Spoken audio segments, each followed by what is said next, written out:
Welcome to the International Christian Women's Council, Lesson 8.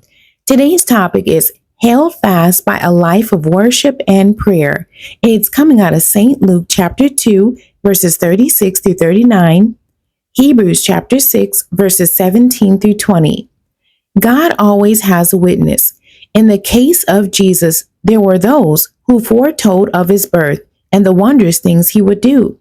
That category includes Simeon and Anna.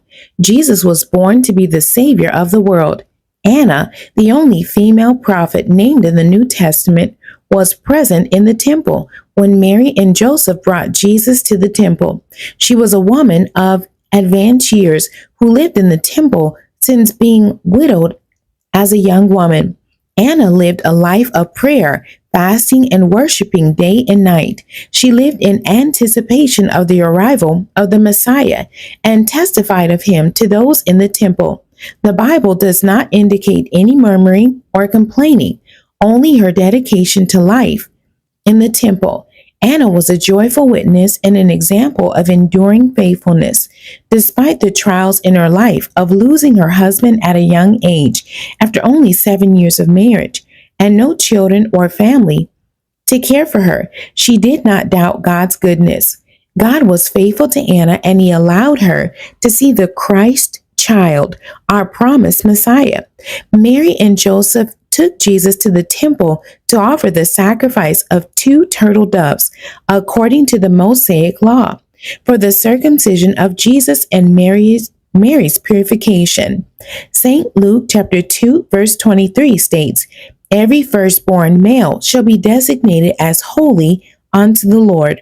Anna leaves a powerful blueprint for us to follow, a life of prayer, fasting, and worship, as well as total dependence of God. On God, our Father, is pleasing to God. The God we serve is faithful. He is immutable. It is so important to God that we understand, as heirs to the promise, that he will not change or go back on his word.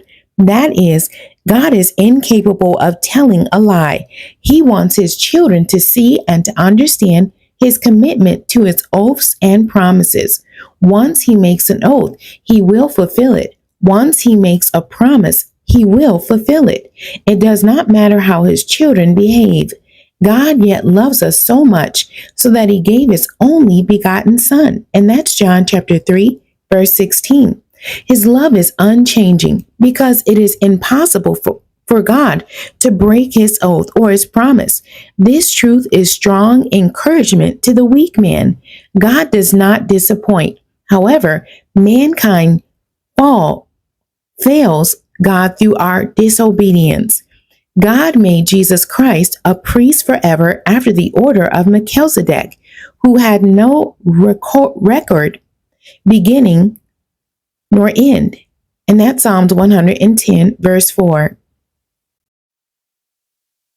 The resurrection of Jesus, Psalms 2, verse 7, after his obedient death on Calvary, enabled Jesus to sit on the right hand of God.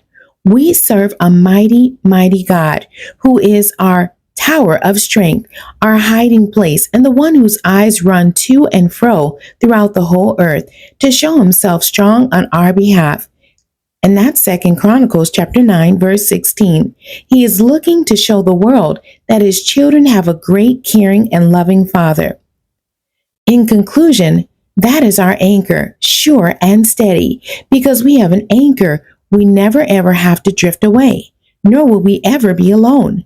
God is the one who keeps us from drifting aimlessly.